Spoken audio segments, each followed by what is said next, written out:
Evening டைமில் நல்ல பஞ்சு போட சாஃப்டான இந்த ஸ்நாக்ஸ் வந்து செஞ்சு பாருங்கள், ரொம்ப சூப்பராக இருக்குங்க. இப்போது இந்த அப்பம் வந்து எப்படி செய்யுதுன்னு பார்க்கலாங்க.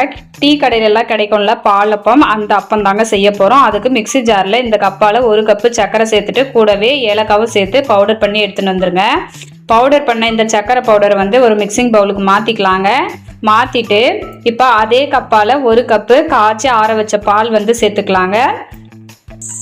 சேர்த்துட்டு கட்டிகள் இல்லாமல் எல்லாத்தையும் விக்ஸ் வச்சு இந்த மாதிரி அடித்து விட்டுக்கோங்க. அடித்து விட்டுட்டு இப்போ அதே கப்பால் 2 கப்பு அளவுக்கு மைதா மாவு வந்து எடுத்துருக்காங்க, அது வந்து சேர்த்துக்கலாம். சேர்த்துட்டு இப்போ கட்டிகள் இல்லாமல் இதையும் நல்லா விக்ஸ் வச்சு அடித்து விட்டுக்கலாங்க. மைதாவுக்கு பதில் கோதுமை மாவும் சேர்த்துக்கலாம். ஆனால் நமக்கு கடையில் கிடைக்கிற மாதிரியே நல்ல சூப்பரான பால் அப்பம் வேணும்னா மைதாவில் தான் செய்யும் பொழுது தாங்க அந்த மாதிரி கிடைக்கும்.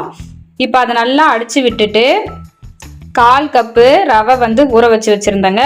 20 நிமிஷம் ஊற வச்சுருந்தேன். இப்போ அந்த தண்ணியோட அதை சேர்த்துக்கலாம். கூடவே 1/4 கப்பு பச்சரிசி மாவும் சேர்த்துக்கலாம்.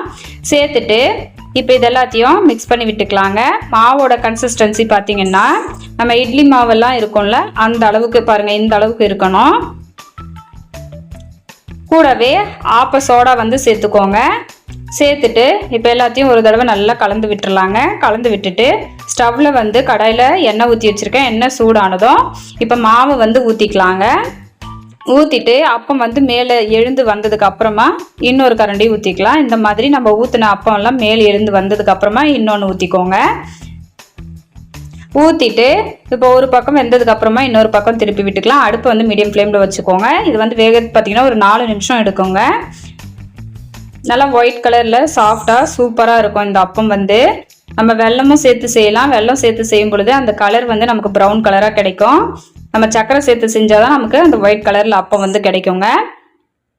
திருப்பி விட்டு 2 பக்கமுமே நல்லா வெந்ததுக்கு அப்புறமா இப்போ அப்பத்தை வந்து வெளியில் எடுத்துக்கலாம். இதே மாதிரி மீதி இருக்கிற மாவுலையும் நம்ம எல்லாத்தையும் செஞ்சு எடுத்துக்கலாங்க. பாருங்க எந்த அளவுக்கு உள்ளார நல்லா சாஃப்டா வெந்து நல்லா ஸ்பாஞ்சியா இருக்குன்னு. கண்டிப்பா மறக்காம நீங்களும் செஞ்சு